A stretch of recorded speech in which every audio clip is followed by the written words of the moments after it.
Hello everybody, it's Calxiyn here, and today we're going to do our analysis and review of the new RWBY episode. So I'm actually recording before I've watched it to tell you guys two things. First, the episode title is called Punished. Why? Because they want to hurt us on Christmas.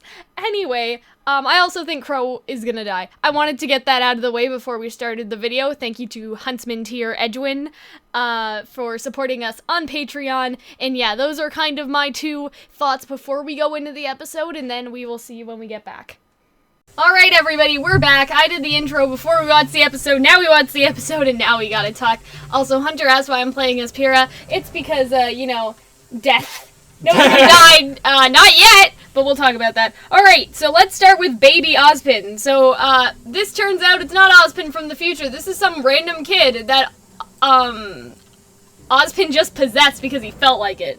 I also love how you throw in a random headcanon there. It's like, it turns out, Ozpin, or Oscar, or whatever his name is, isn't actually a jellyfish. So, you Tumblr commenters out there. People thought that it was time travel, like Ozpin going back in time, but that's not what's happening. The kid just happens to also be named Oscar, as far as we know. From what I understand, he's basically just a random kid, and Ozpin even says that their souls are combined. But Oscar does not seem very happy about that, because Oscar thinks he's hallucinating. He thinks he's schizophrenic, which is a little unfortunate. Which is, because he's just like, what was the line? Something along the lines of like, but I'm insane! It's like, no, you're not sane. And then he's just like, but this isn't normal! I never said it was normal. I just said it was sane, yeah.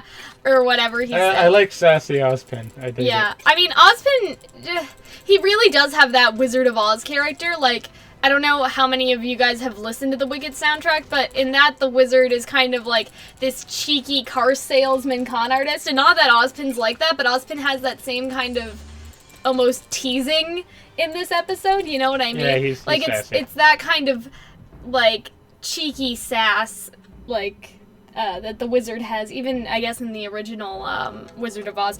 But yeah, Oscar's not happy, and I feel so bad for him because he's so cute, and he thinks he's hearing voices. Well, he is hearing voices. As far as he's concerned, he's schizophrenic. Anyway, their auras are combined, which is really interesting. And what I think is that maybe there's people that think that Ozpin is the wizard from the Four Maidens tale, and that maybe the same way that the maidens' powers get transferred, that possibly Ozpin's power can also be transferred from person to person. I'm gonna refute that because in page 23 of Wicked, you see. No. Yes. Because Ozpin says that he was around for Haven being built, which was 80 years ago. I mean, he's during old. The Great War. He has gray hair. Okay, but either RWBY has a problem with making characters look older, and we can discuss that looking at, all of the moms ever.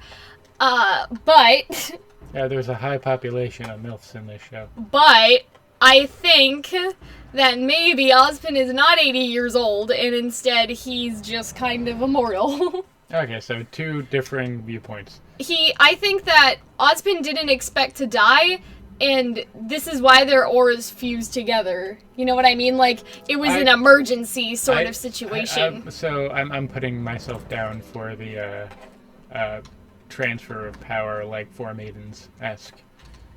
Because I do like that idea, but then Ozpin's I feel like Ozpin has lived and seen the world up until this point. Like, it sounds like he's as old as Salem, and they've both been around since the beginning of time, you know what I mean? And that's why I don't think that it's a transference of power, unless he might have all of the memories of the previous person, because we see Ozpin is trying to get Oscar to believe him by showing him these memories of the School of Haven when it was first built and things like that, you know what I mean?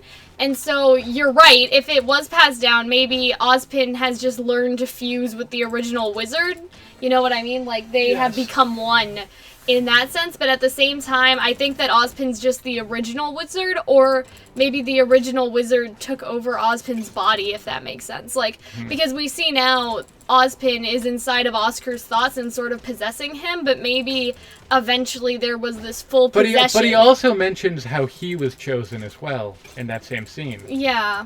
So that's where I'm thinking the whole, it passes on thing comes from. Maybe. Anyways, but then there's what happens next. Which is Weiss? Yeah, okay. I was like, where are we going with this, Hunter?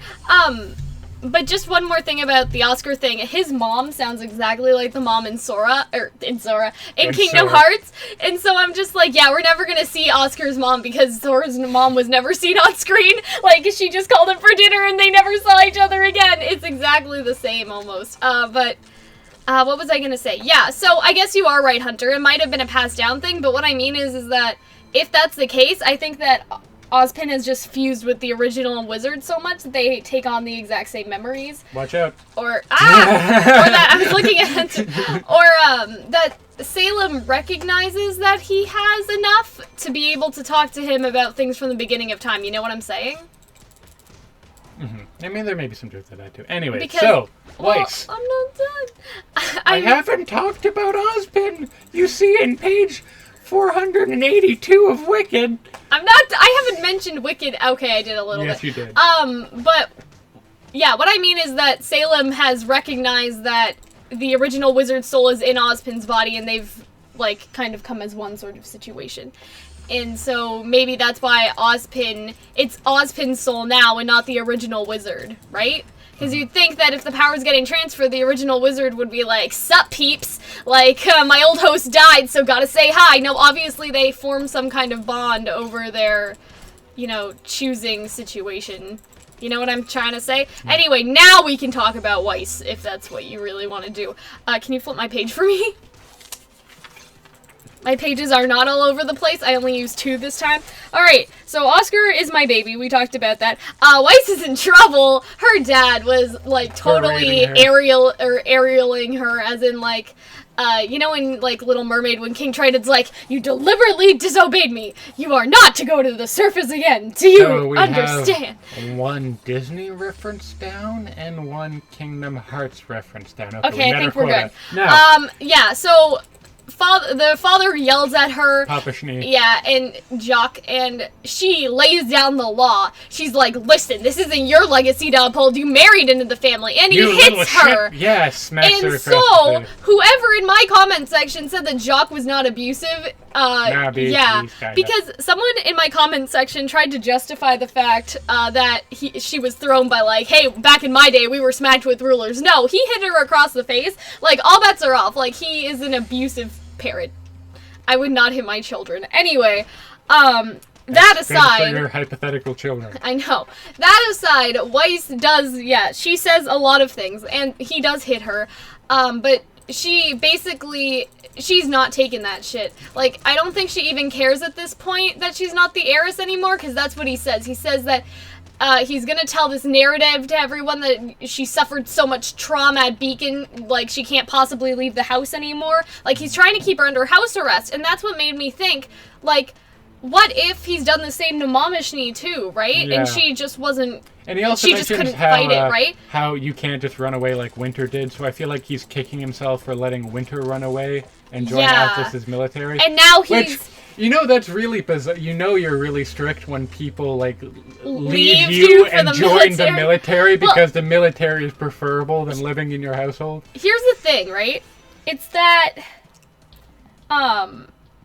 I had this theory that was uploaded a couple days ago about Jacques being a psychopath, and basically that was one of the things I said, that he was keeping her in the house for some reason. That was part of my entire theory, and that has also seemed to be proven true, because it seems, at least to me, that he suggested locking her up because he probably said the same narrative for Weiss's mother, right? Like, maybe after Papa Schnee died, like, Papa, like, Weiss's actual grandfather, Grandpa Schnee. Yeah, Grandpa Schnee. Maybe what happened was, oh, my wife, she's in so much pain because of her father's death, she can't possibly run the company, and you know what I mean? And now he's kept her inside of the house, so he's like, okay, I didn't keep Winter inside, better keep Weiss inside like her mom.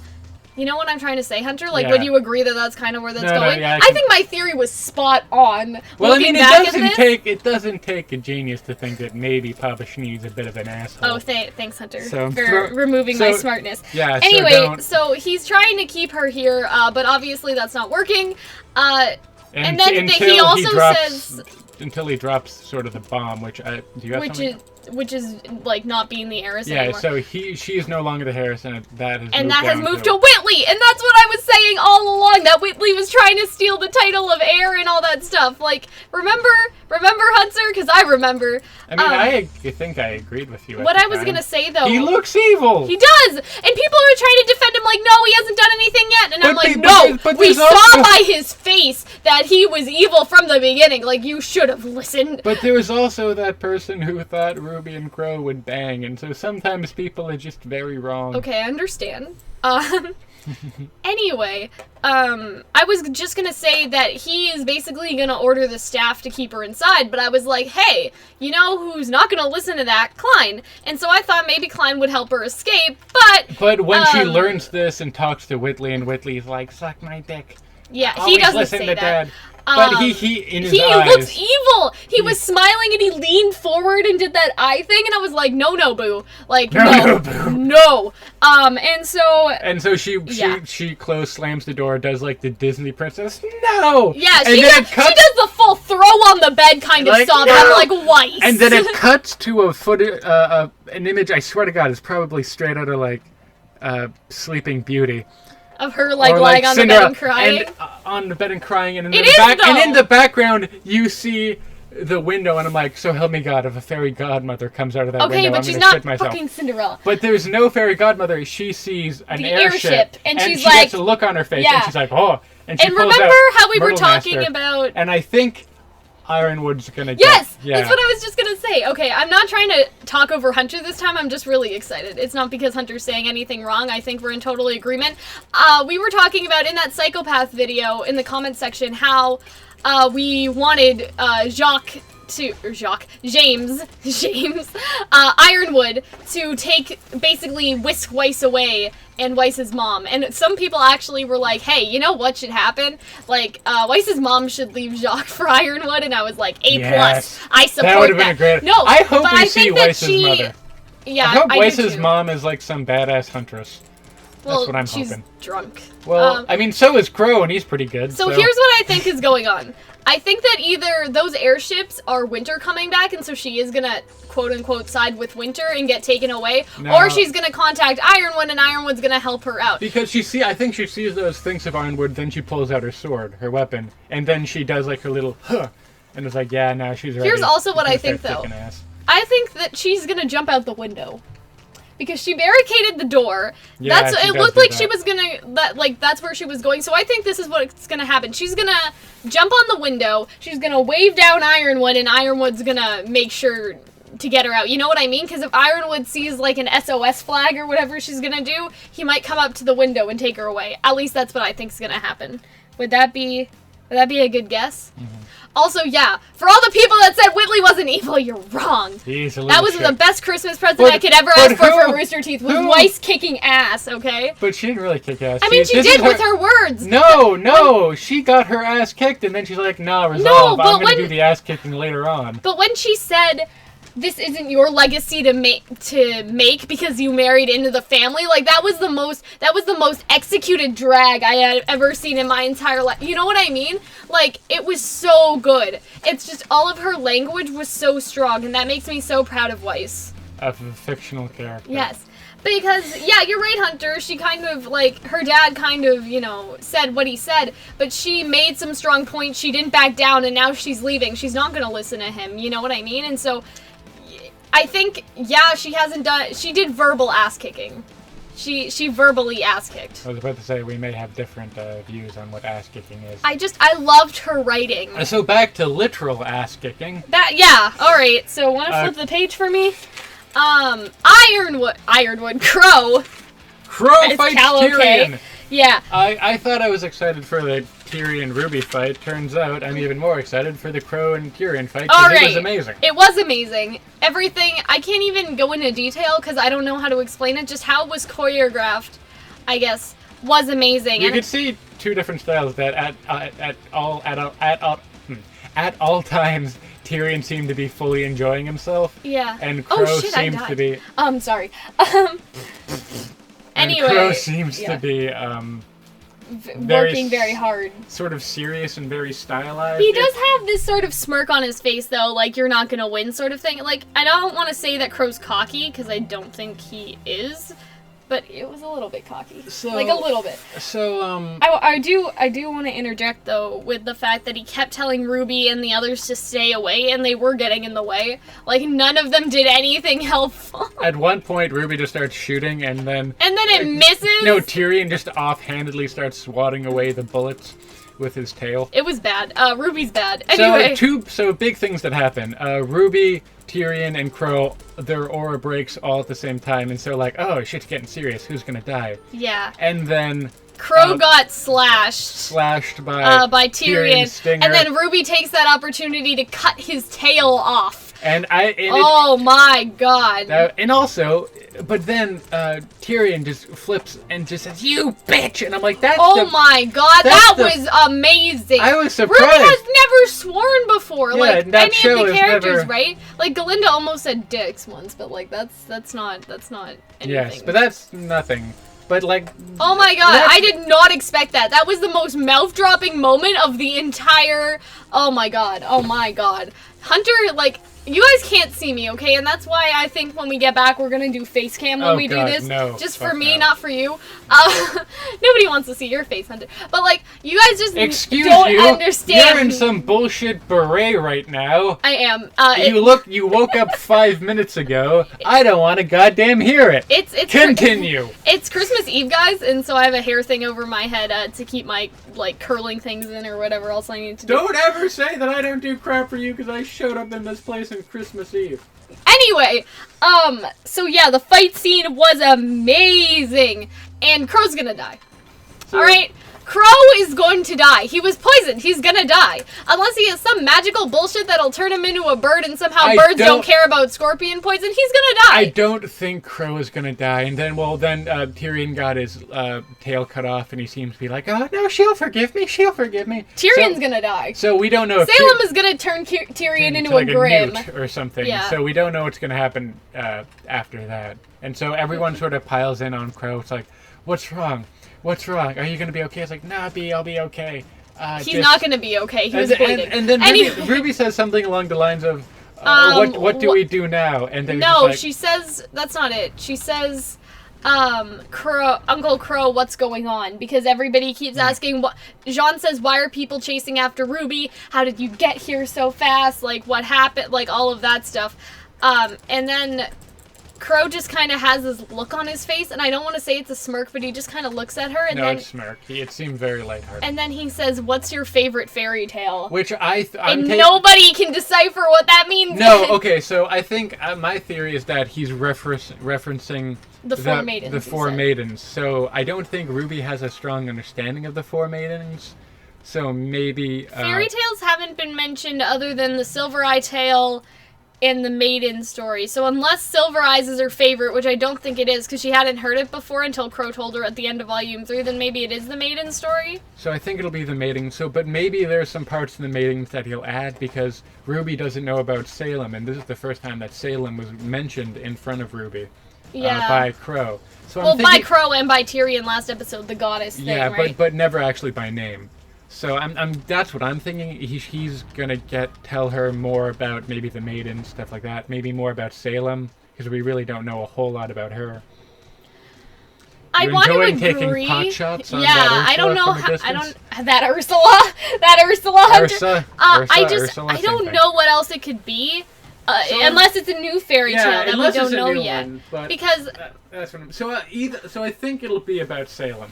Because maybe... In some capacity. Maybe it could be about Summer's death, like that Crow turned that into a fairy tale. Maybe, because we really don't know a whole lot about Summer's death. I was sort of thinking, and I don't know, I have no evidence to back this up, and I don't know if it's right, but just something about the way he said it, I felt like, oh, he's gonna talk about Summer now. You know what I mean? Like, that's the fairy tale. Like, they kind of turned Summer into this warrior icon for Ruby to look up to, and they made it so they told this kind of tale about her, and then he's gonna further explain, no, like, that's actually what happened to your mom, you know? Your combo is over 100 at this point, just from taking pot shots at this point. I don't know what else supposed to do? Okay. Anyway, but yeah, I think that might be the fairy tale thing, because the only other real Atta girl. That's an improvement from last time, I think. Probably not. Probably the exact same amount of kills. Because real fairy tales aren't, like, there in RWBY, right? Like, there is no Cinderella, there is no Red Riding Hood, because they're all based off of these things already. Yes. So the only thing that it could possibly be is the Maidens, or the Silver Eyes, or a new fairy tale that we haven't known yet. I do think, though, it might be about Ozpin. It might be the Wizard of Oz, you know what I mean? Yeah, so I'm thinking it might be something, it might involve Salem, it might involve Ozpin. When you mentioned... We're gonna get story time with Crow before he fucking dies, okay? That is what's gonna happen, Hunter. Like, you don't understand. Hunter, Cal, you should stop interjecting from Hunter so much. So you're talking about Summer Rose's, maybe it could be something about her, but her name comes from a poem, Last Rose of Summer. Last Rose That's not of a fairy Summer. Tale, though. But it's not, but it's a poem, and it's about being the last person of a group of friends who survives, which is ironic because Summer Rose is the first member of Team Stark who dies. But maybe they're all dead inside, though. So maybe there could be something like that. You know what I mean? Like, that's symbolic. Like, maybe she's the only one who was truly alive after all of their hearts were broken. Maybe Summer Rose is actually alive? I think that would take away from RWBY's character too much, and we can discuss that another time. I don't know. But there could be something. That's just anyway. Look, if that turns out to be right, I'll rub that into your face forever. But it's not nothing I'm passionate about. I'll find some theories for the fairy tale thing, and we can discuss it sometime this week. Yes. If I can't, I'm gonna probably do a different theory video because I have a couple queued up for such an occasion. And yeah, Crow's gonna die. I might try to work on that Summer Rose one. There could be something there. So You've heard it here first, guys. Crow is gonna die. So in conclusion. Yeah, we're pretty much done, I think. So, episode was amazing. Yeah. Like, the fight scene was phenomenal, and I can't speak for... I guess I can't speak for other RWBY fans because I haven't watched the series far enough, but did it feel more like Monty's style, like how he would do a fight, do you think? Because people complain about that all the time, that the fights don't have the same momentum, but I felt like this one was like a Volume 1 fight, you know what I mean? Like, it just gave me that... Yeah, the fight scene was very enjoyable just watching, because I enjoy those I enjoy that kind of... Because, they're characters, right? Because when Monty does fight scenes, a lot of the time he'll do, like, very sort of large scale. Hunter, you're talking about him like he's in first person and you're gonna make me cry. Because when he does it, he does a lot of grandiose, not in a bad way, but he does a lot of set pieces. And with this, it wasn't so much of a set piece as it was just two people using their wits against each other with a lot of good sort of, like, character. Like, you can tell that Crow's very serious and demure and a bit of a badass, and Tyrion's he has that little smirk on its face. And Tyrion's batshit crazy. So, with that, it was just very enjoyable to watch. So, final thoughts? You can go first. Oh, I loved it. Like, and Weiss, I know that you don't think that she did a lot, but in my heart, I feel like she did. Like, I don't know. I feel like, I don't want to talk about myself too much, but just, I wish I could stand up to people like Weiss did to her father. And I'm not going to say who, but maybe you guys get the idea. And I think She's talking about me, by the way. No, I'm not. I think that would be powerful for a lot of people to see who are in a similar situation, and I know that she didn't physically fight, but she is constantly fighting for her right to follow her dreams, and that makes me want to cry. Alright. So, I think we're pretty much done. I mean, Too much tears for Christmas. I didn't get to say. Oh, I'm sorry. You can go. You see, I need Weiss as a role model so I can stand up to you. Oh, I didn't know that you had anything to say. I don't know, I'm starting to say it's just like, slowly, like, RWBY has been getting better, and like all these episodes, they've been reaching a point where I'm like, oh, you mean RWBY as a series? Yeah, it's just, I thought you meant as the character. No, it just like, no, RWBY's still bad. She still can't fight. It just keeps on getting better. Like these episodes in this season, it's just progressively. I know it's great. That I'll agree with. I thought you meant RWBY's fighting style, and I was like, nabby. And I'm also really looking forward to, because I'm looking forward to. I'm looking forward to Crow story time and ass kicking Weiss. I'm looking forward to everyone, really. This is, man, even if this was a good Christmas episode. Like, this made me feel good. I was so worried about Crow dying and them hurting us on Christmas. I don't think Crow's gonna die. I think we should wrap it up now. Alright. Okay. Yeah. Alright, everybody, so if you enjoyed this episode, make sure to leave a like and comment down below if you like me or Hunter. You should also say that too, just for so we don't cry ourselves at night. Yeah, And so if you want to support us, you can go and head over to Patreon. Or you can leave a Weiss-like rant of assurement and self-power in the comments. Yes, but that doesn't make me any money, so maybe not. Anyway, we need to live, man. That's all I'm trying to say. She doesn't pay me. Yeah. But she buys me nice things. I do. So yeah, guys, Merry Christmas, by the way. I'm gonna put up another Christmas video later today. Whether Hunter will be there or not remains to be seen. But I just want to say a quick thank you to you guys, and so I want to do that kind of video for you. But anyway, this has been the end of this video. Thank you again for Huntsman tier patron Edwin. My boy! My boy! Alright. And we'll see you all later. Bye, guys!